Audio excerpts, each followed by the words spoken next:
Hello दोस्तों, स्वागत है आप सभी का हमारे यूट्यूब चैनल मिशन एयरमैन में। मैं निखिल चौहान आपका स्वागत करता हूं जीके जीएस के मोस्ट इम्पोर्टेंट सेशन में। अभी तक हम लोगों ने पार्ट कर लिए हैं, ठीक है। तो ये चौथा पार्ट है, पार्ट 4। तो आप लोग पहले वो पार्ट 3 पार्ट देख लीजिए, फिर इसको देख लेना, नहीं तो अभी इसको देख लीजिए, कोई दिक्कत नहीं है, उनको बाद में देख लीजिएगा, ठीक है। चलिए हम लोग चलते हैं। आपको क्वेश्चन तो दिख ही रहा होगा। तो पिछली वाली पीडीएफ में जो था 25 क्वेश्चन से था, 25 क्वेश्चन तक था, तो अब 26 क्वेश्चन से हम लोग स्टार्ट करेंगे। ओके, तो 26 क्वेश्चन क्या है आपका? 26 क्वेश्चन आपको दिख रहा होगा, थोड़ा वेट करिए। 26 क्वेश्चन है आपका कि महात्मा गांधी का समाधि स्थल, जिसको राजघाट के नाम से जाना जाता है, कहाँ स्थित है? तो बताइए जल्दी से आप लोग, बताइए, क्या मुंबई में है, या लखनऊ में है, या गुजरात में है, या दिल्ली में है? ठीक है, बताइए जल्दी से। तो देखिए इसका आंसर क्या है आपका, इसका आंसर है दिल्ली, ठीक है। दिल्ली में जो है महात्मा गांधी का समाधि स्थल राजघाट है, ठीक है। ओके, चलिए हम लोग नेक्स्ट क्वेश्चन पर चलते हैं, क्वेश्चन नंबर 27 पर। 27 क्वेश्चन में क्या बोला गया है? 27 क्वेश्चन है आपका कि भाई सबसे चमकीला ग्रह कौन सा है? तो देखिए, मतलब ये क्वेश्चन मोस्ट इंपॉर्टेंट क्वेश्चन हैं जो कि सभी एग्जाम्स में पूछे जाते हैं, ठीक है। तो बताइए आप लोग, सबसे चमकीला ग्रह कौन सा है? सबसे चमकीला ग्रह कौन सा है, जल्दी से बताइए आप लोग। तो देखिए इसका आंसर है आपका शुक्र। शुक्र ग्रह जो है हमारे सौर मंडल का सबसे चमकीला ग्रह है, ठीक है।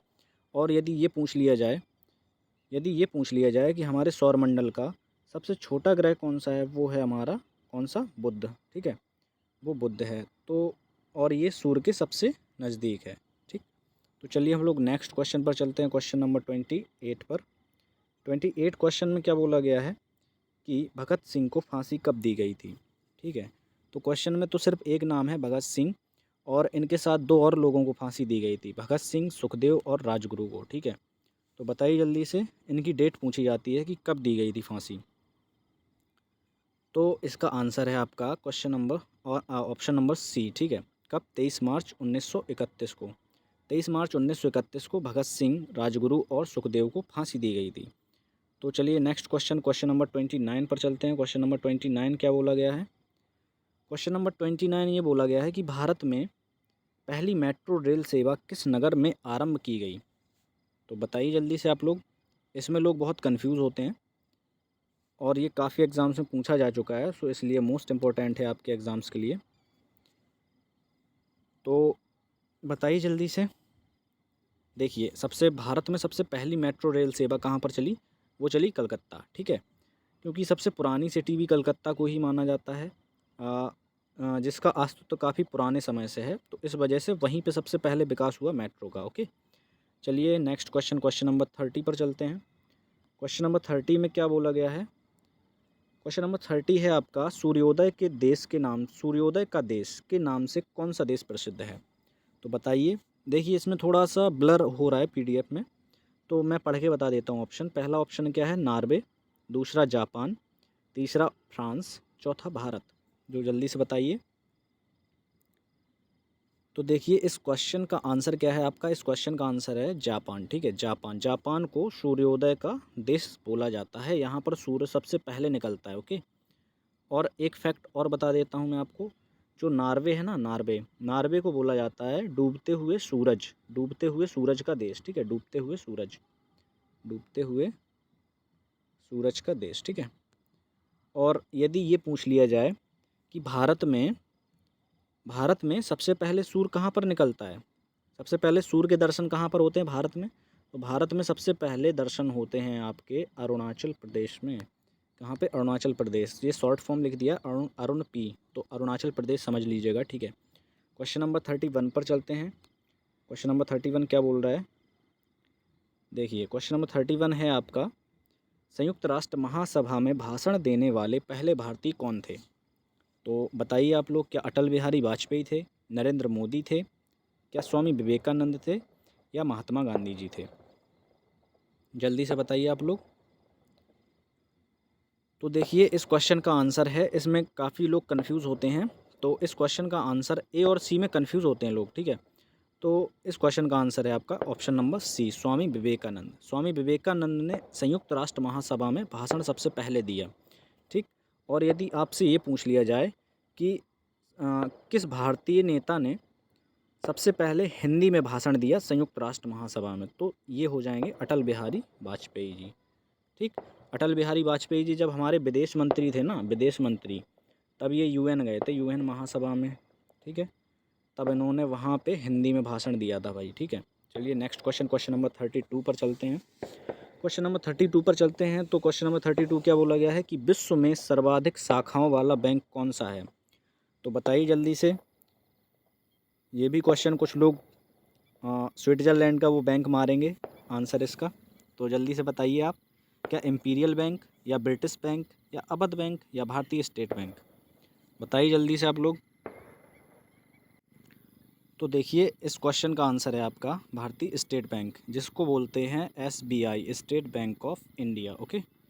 तो इस बैंक की सबसे ज़्यादा शाखाएं हैं विश्व में। विश्व में किसी भी बैंक की शाखाएं इससे ज़्यादा नहीं है। ठीक है।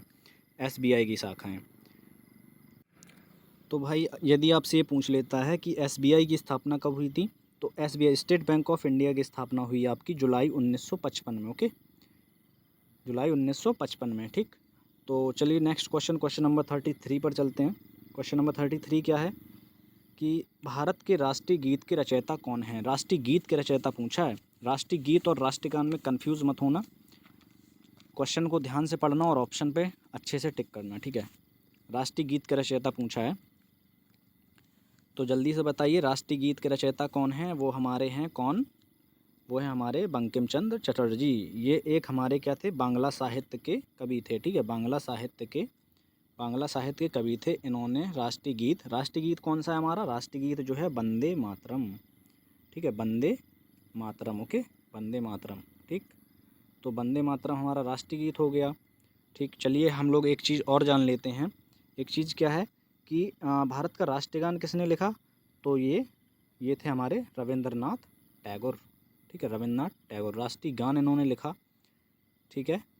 और एक क्वेश्चन ये भी आता है कि मतलब किस व्यक्ति ने भारत का राष्ट्रगान लिखने के साथ साथ बांग्लादेश का भी राष्ट्रगान लिखा?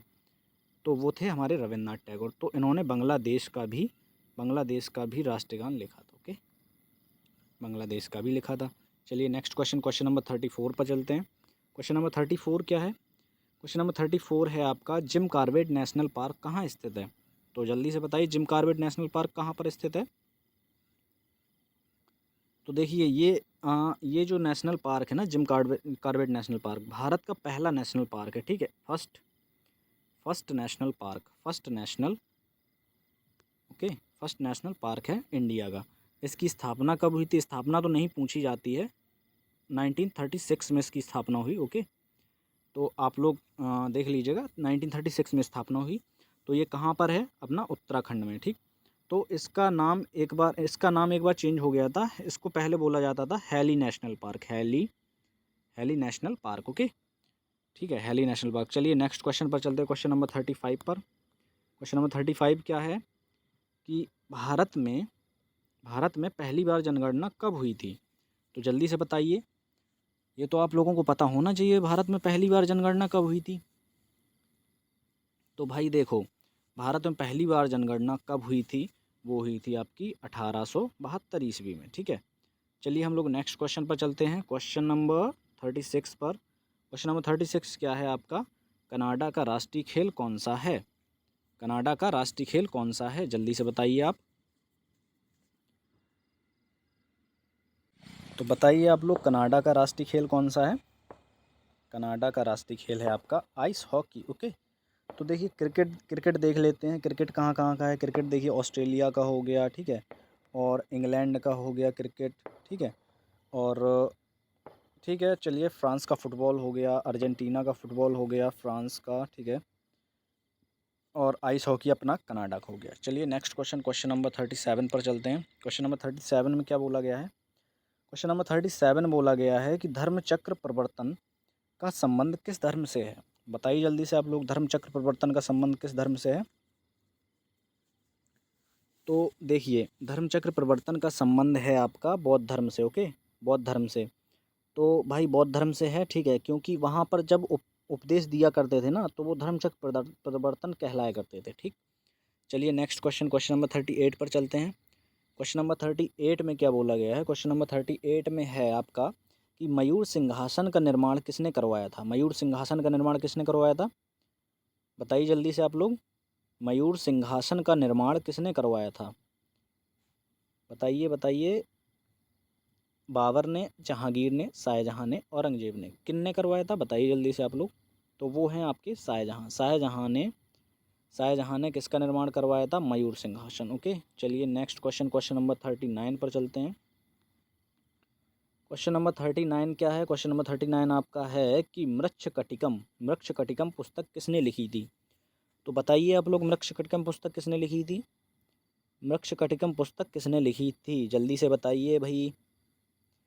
तो देखिए, ये हमारे एक ऋषि थे, शूद्रक की पुस्तक थी। कौन? मृक्षकटिकम। ओके, चलिए नेक्स्ट क्वेश्चन, क्वेश्चन नंबर 40। तो क्वेश्चन नंबर 40 में क्या बोला गया है कि सबसे पुरानी भाषा कौन सी है? सबसे पुरानी भाषा कौन सी है? ये तो भाई सभी को पता है सबसे पुरानी भाषा कौन सी है।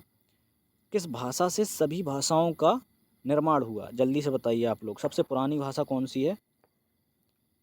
सबसे पुरानी भाषा है आपकी, बताइए आप लोग, खुद बताइए। हिंदी है, उर्दू है, संस्कृत है या फारसी है? तो ये है आपकी संस्कृत। ओके, संस्कृत जो है सबसे पुरानी भाषा है। चलिए नेक्स्ट क्वेश्चन पर चलते हैं, क्वेश्चन नंबर 41। तो 41 क्वेश्चन में क्या बोला गया है कि भारत की प्रथम हेरिटेज सिटी कौन सी है? बताइए जल्दी से, भारत की प्रथम हेरिटेज सिटी कौन सी है? भारत की प्रथम हेरिटेज सिटी कौन सी है? वो है आपकी अहमदाबाद। अहमदाबाद जो है ये 2017 में हेरिटेज सिटी में आ गई थी। ठीक है, अहमदाबाद। ओके,